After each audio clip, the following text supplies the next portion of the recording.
Nah, sekarang kaidah umum yang kedua, berlutut dan membungkuk. Nah, sekarang kita tahu ada berlutut dan membungkuk, dibedakan di sini. Tetapi setelah saya tanya kepada Romo Subali yang di Kentungan, yang dosen liturgi, itu mengatakan berlutut dan membungkuk bisa saling menggantikan, manapun tidak apa-apa.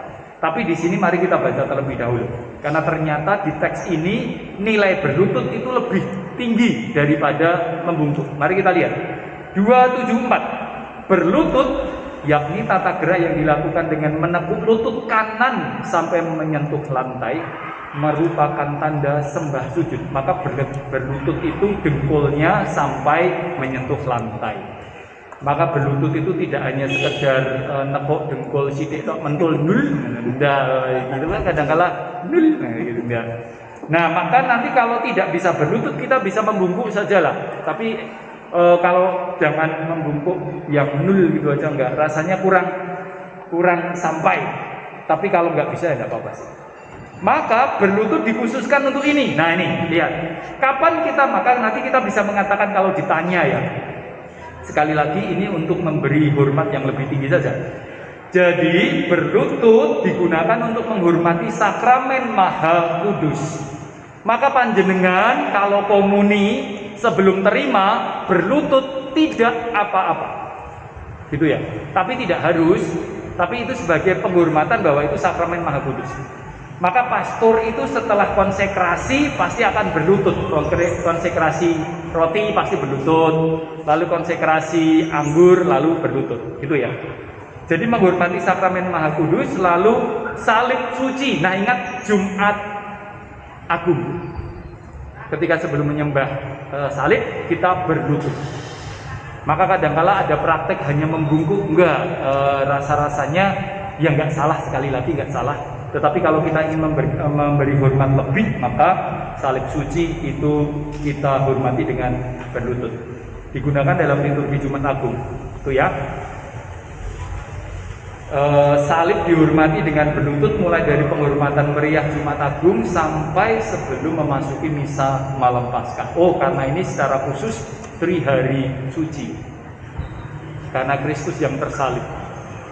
Maka kalau lewat sini Bapak Ibu, maka kita tahu salib itu disebut salib suci itu 3 hari.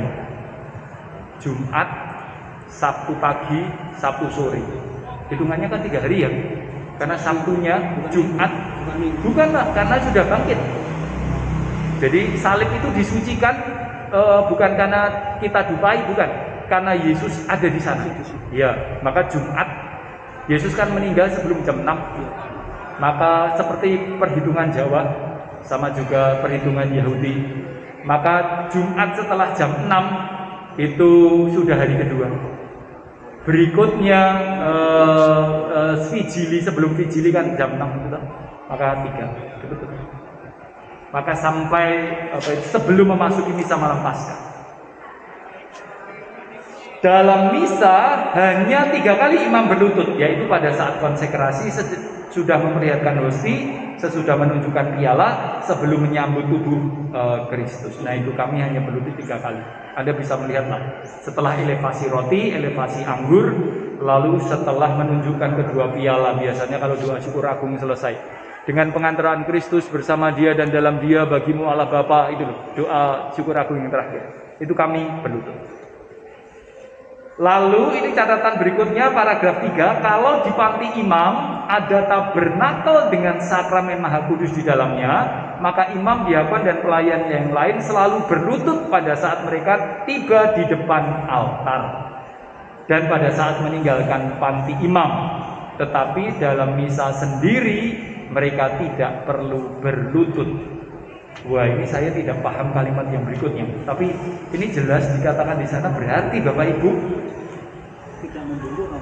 Wah, iya. Berarti kalau tabernakel kita itu ada isi, maka sebelum kita naik ke panti imam kita berlutut.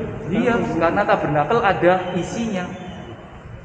Nah, kalau ini sesuai teks dulu ya. Tetapi sekali lagi rupa-rupanya sudah diperlunak, jadi mau berlutut atau membungkuk tidak apa-apa. Tetapi prinsipnya kalau mau penghormatannya lebih dalam dengan berlutut, bisa. Mengapa kemudian tidak berlutut? Salah satu alasannya adalah beberapa petugas sudah berusia atau punya cedera lutut, begitu saja. Lalu lebih amannya membungkuk. Jadi bukan menggantikan berlutut itu menjadi sama dengan membungkuk tingkatannya, tetapi tetap lebih dalam berlutut, hanya saja karena ada persoalan-persoalan praktis pada pelayan.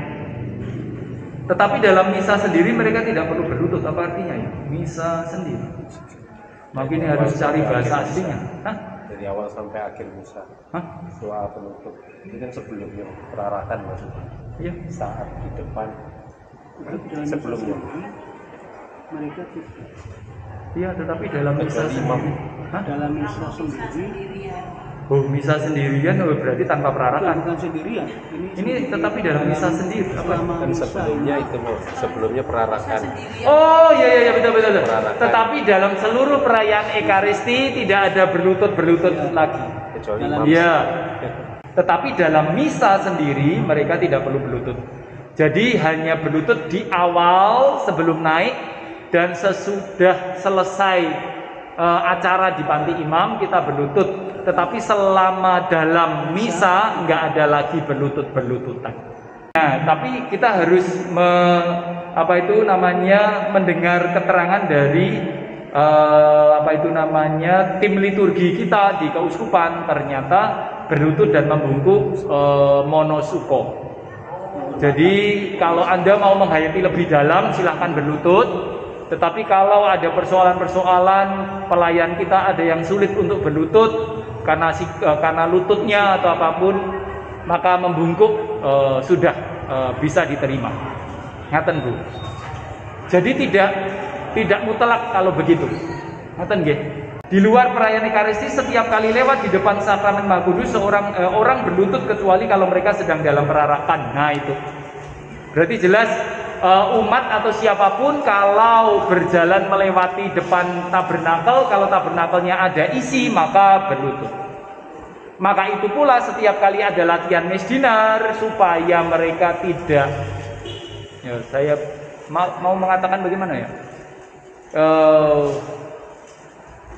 jangan sampai nanti ketika sakramennya dipindah lalu mereka boleh lompat-lompat, rasanya kurang pas juga. Tapi prinsipnya sikap hormatnya itu tadi. Para pelayan yang membawa salib perarakan atau lilin menundukkan kepala sebagai ganti berlutut. Nah, kalau perarakan kita disepakati berlutut, pembawa salib dan lilin tidak perlu berlutut. Mereka perlu membungkuk saja. Gitu ya. Nih, di sini ada. Jadi seandainya ada misdinar bawa salib dan lilin, maka ketika sampai di depan altar, di depan panti imam, mereka tidak perlu berlutut tetapi membungkuk. Itu untuk membungkuk dan berlutut Bapak Ibu. Jadi nanti kalau ada yang tanya kita bisa menjawab ada pilihan-pilihan ini. Ada yang baku, lalu ada penyesuaian karena soal-soal tertentu. Nah sekarang 275, di samping berlutut ada juga tata gerak membungkuk dan menundukkan kepala. Keduanya tanda hormat kepada orang atau barang yang merupakan representasi pribadi tertentu. Maka di nomor 275 Bapak Ibu, lalu kita tahu berlutut. Mengapa kita berlutut? Karena ada presentasi Tuhan. Ya kan? Karena sakramen Maha Kudus, maka kita berlutut karena Tuhan hadir. Tetapi kalau hanya patung ya di sana dikatakan barang-barang tertentu, maka representasi pribadi tertentu hanya membungkuk. Maka kalau pada patung Maria membungkuk, pada patung Tuhan Yesus berlutut kalau begitu ya. Tapi enggak, karena itu patung, bukan presentasi Tuhan. Tuhan tidak hadir di patungnya, tetapi di sakramen Maha Kudus. Di depan rosario kita membungkuk. Berlututnya ketika di depan sakramen, kalau di sini dikatakan. Kita lihat A, menundukkan kepala dilakukan waktu mengucap nama Tritunggal Maha Kudus, nama Yesus, nama Santa Perawan Maria, Santo Santa yang diperingati dalam misa yang bersangkutan. Maka kalau ada penyebutan Tritunggal Maha Kudus itu waktu doa ya. Kalau waktu khotbah saya mengatakan Trinitaris ya tidak perlu membungkuk mungkin ya. Maka membungkuk saja nanti saya Trinitaris. Ketika menyebut nama Yesus kita bukan membungkuk, menundukkan kepala. Berarti ketika doa ya. Atau ketika juga membaca Injil ya. Tapi kalau pas membaca Injil Tuhan Yesus menunduk. Pada suatu kali Yesus bersabda. Tapi bagus juga mungkin ya. Lalu Petrus berkata kepada Yesus, lalu Yesus menjawab, ya nggak tahu ini, tetapi pasti waktu doa, bukan waktu itu. Ini jadi menundukkan kepala ketika ada kata-kata Tritunggal Maha Kudus disebut, nama Yesus disebut, Santa Perawan Maria. Kita itu malah menundukkan kepala ketika Santa Perawan Maria disebut, tapi ketika nama Yesus disebut malah nggak menunduk. Iyalah. Nah, lalu Santo-Santa dalam hari raya itu juga menunduk. Misalnya hari ini peringatan hari raya Santo Petrus, maka Santo Petrus doakanlah kami. Santo Athanasius. Kalau hari rayanya loh ya. Tapi kalau hari ini tidak ada hari raya Santo-Santa, lalu ada yang menyebut baptis, yang nggak perlu nunduk, bukan harinya. Nah itu. Jadi kalau kita ingin tahu kapan menunduk, itu ya sekurang-kurangnya untuk informasi yang bisa kita praktekkan nanti. Bapak Ibu, sekali lagi aturan ini dibuat supaya kita memiliki kesadaran, kita bisa berpartisipasi banyak gitu loh. Jadi kita ketika misa tidak hanya diam. Jadi kalau ada tata gerak yang kita ketahui, oh ternyata sepanjang misa itu tidak hanya duduk berdiri enggak, ternyata meskipun tidak ada tempat berlutut kita bisa menunduk kok. Salam Maria, penuh rahmat Tuhan sertamu, terpujilah engkau di antara wanita dan terpujilah Bunda buah tubuh. Santa Maria Bunda Allah, doakanlah kami yang berdosa ini sekarang dan waktu kami mati. Gitu. Yesus doakanlah kami. Yesus doakanlah kami. Serius Bapak Ibu, ini urusannya adalah supaya kita semakin pertama-tama malah bukan hormat menurut saya. Jadi supaya Anda tahu partisipasi Anda itu real, tidak hanya bohongan, tapi Anda bisa ikut tata gerak semua, itu kan berarti saya terlibat. Dengan Anda tahu kapan menunduk, berarti kan Anda ikuti doanya. Ya kan?